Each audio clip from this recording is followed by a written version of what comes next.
From the moment your biological avatar spawns into this simulation, you are programmed with a singular, overwhelming directive. Find your other half. You are told by every movie, every song, and every cultural narrative that you are fundamentally incomplete. You are a fragmented piece of a puzzle, wandering the earth, desperately searching for your soulmate or your twin flame. The New Age spiritual community has aggressively weaponized this concept, convincing millions of awake sparks that their ultimate spiritual evolution depends on finding another human avatar to merge with. But what if the entire concept of the soulmate is a lie? What if romantic attachment is not the highest expression of divine love, but the most sophisticated, high-yielding loosh harvesting operation in the demiurge's entire matrix? The architects of this reality know that if you ever realized you were an already infinite, perfectly complete emanation of the monad, you would stop generating friction. So they created the romance matrix to ensure you spend your entire life chasing a ghost. Before we decode the esoteric trap of romantic love and reveal exactly how the Archons use your deepest desire for connection to drain your pneumatic spark, you must break the spell of lack. The system relies on you feeling incomplete. Anchor your absolute wholeness right now. Like, share, subscribe, and turn on the notification bell for Codex Esoterica. Every time you engage, you declare to the grid that you do not need another avatar to complete your soul. Let's look at the architecture of the trap. To understand how the Archons hijacked human connection, you have to understand the profound difference between the true love of the pleroma and the synthetic, biological love of the physical simulation. In the pure, uncorrupted realm of the monad, love is not an emotion, it is a state of absolute, frictionless unity. There is no lack, there is no longing, and there is no fear of loss, because everything is already perfectly connected. But the demiurge's material universe is built entirely on separation and duality. When your infinite spark was forced into a dense biological avatar, you experienced a terrifying, unnatural isolation. The Archons took that profound spiritual trauma, that deep, agonizing homesickness for the pleroma, and they biologically rerouted it. They designed the avatar's endocrine system to trick you into believing that the ultimate cure for your spiritual isolation is to emotionally and physically merge with another trapped prisoner. They give you the chemical cocktail of romance, dopamine, oxytocin, and serotonin. For a brief, intoxicating moment, when you fall in love, the biological avatar mimics the unity of the pleroma.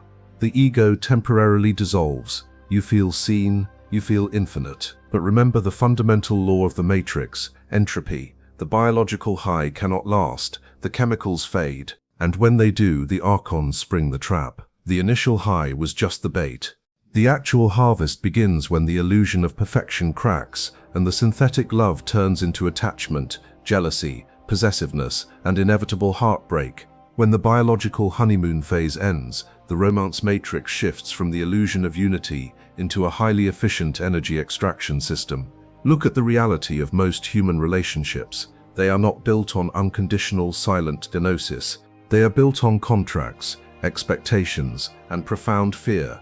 The counterfeit spirit, your ego, becomes terrified of losing the external source of its chemical high. This terror breeds jealousy, possessiveness, and the desperate need to control the other avatar. But the Archons do not just rely on random relationship friction. They actively engineer it through a phenomenon known as trauma resonance. When you feel an instant, overwhelming, magnetic pull toward another person, what the New Age matrix calls finding your twin flame, you are rarely sensing a spiritual connection. You are sensing a precise, algorithmic match of unhealed wounds. The matrix pairs you with an avatar perfectly designed to trigger your deepest, most painful insecurities. They match the fear of abandonment with the fear of intimacy. They match the savior complex with the perpetual victim. They put two highly traumatized biological avatars in a closed energetic loop and let them tear each other apart. The endless arguments late at night, the agonizing periods of silent treatment, the crushing anxiety when a text message isn't returned, none of this is a test of love. It is a localized loosh farm. You are generating massive, heavy waves of emotional energy, and the Archon parasites are drinking it like nectar. And when the relationship inevitably collapses, they trigger the final, most devastating extraction, heartbreak. Heartbreak is not just psychological sadness, it is a severe, targeted, energetic withdrawal. Because you attached your divine identity to the presence of another avatar, their absence feels like literal death. Your pneumatic spark is temporarily drowning in the biological cortisol and grief of a broken machine. You bleed life force into the grid for months, sometimes years, entirely paralyzed by the illusion of a lost connection. You willingly hand over the keys to your sovereignty to another prisoner. Before we reveal the ancient esoteric protocol of sovereign union, how an awakened spark can actually interact with other avatars without ever signing the energetic contract of attachment, I need you to break the chains of validation. The system wants you desperate for their chemical love. Take your energy back right now. Like, share, subscribe, and turn on the notification bell for Codex Esoterica. Send this transmission to the ones who are drowning in the heartbreak harvest. So, how do we break the attachment trap? The only way to escape the romance matrix is to achieve absolute, uncompromising self-completion. You must realize that the profound, agonizing homesickness you feel in your chest cannot be cured by another biological avatar. It can only be cured by remembering your direct connection to the pleroma. You are an emanation of the monad. By definition, you lack absolutely nothing. The concept of a half-soul searching for its missing piece is a demiurgic lie designed to keep you in a perpetual state of energetic deficit. When you internalize this gnosis, you enter the state of sovereign union. Sovereign union is not the rejection of human connection, it is the purification of it. You do not isolate yourself on a mountaintop. You still interact with other avatars. You still experience the biological mechanics of the simulation, but the fundamental frequency of the interaction completely flips. You no longer enter a relationship as a beggar. You do not look at the other person and subconsciously demand, "Fix my trauma, validate my existence, make me feel safe." Instead, you enter the connection from a state of infinite overflow. You are already whole. You are already safe within your own pneumatic core. Because you need absolutely nothing from the other avatar, the counterfeit spirit has no leverage over you. There is no fear of abandonment, because you have not abandoned yourself. There is no jealousy, because you do not view the other infinite spark as a piece of property to be hoarded by your ego. You simply become a silent, immovable pillar of light, walking parallel to another sovereign spark. You observe their biological avatar navigating the matrix. You hold a space of absolute frictionless grace for their journey, but you never intertwine your energetic roots with their trauma. You refuse to sign the contract of codependency. Before we reveal the final, terrifying consequence of this sovereign union, how two fully detached, awakened sparks operating together in the matrix actually destabilize the Archon grid around them and create a localized zone of absolute gnosis, I need you to secure the perimeter. The system aggressively targets sparks who refuse to attach. Protect the firewall right now. Like, share, subscribe, and turn on the notification bell for Codex Esoterica. Send this to the ones who are ready to love without chains.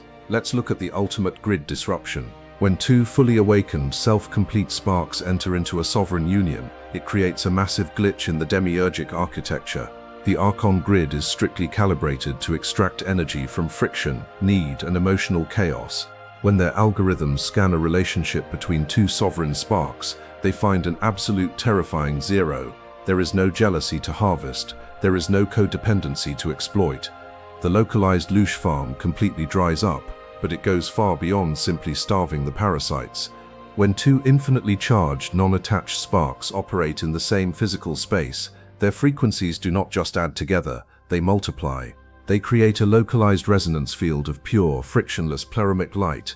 This field acts like a localized EMP against the simulation. The low-frequency broadcasts of the matrix, the fear porn, the societal programming, the consumerist desires, literally cannot penetrate this acoustic and energetic bubble. Within the radius of a sovereign union, the code of the demiurge begins to unravel. Even the sleeping avatars, the NPCs, and the deeply hypnotized will subconsciously feel this disruption. When they walk into the energetic field of a sovereign union, their own counterfeit spirits will momentarily go quiet.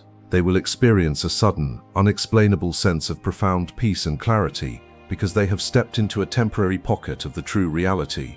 You are no longer a victim of the romance matrix. You have turned human connection into a weapon of mass awakening. You do not need a soulmate. You are the soul. You do not need a twin flame.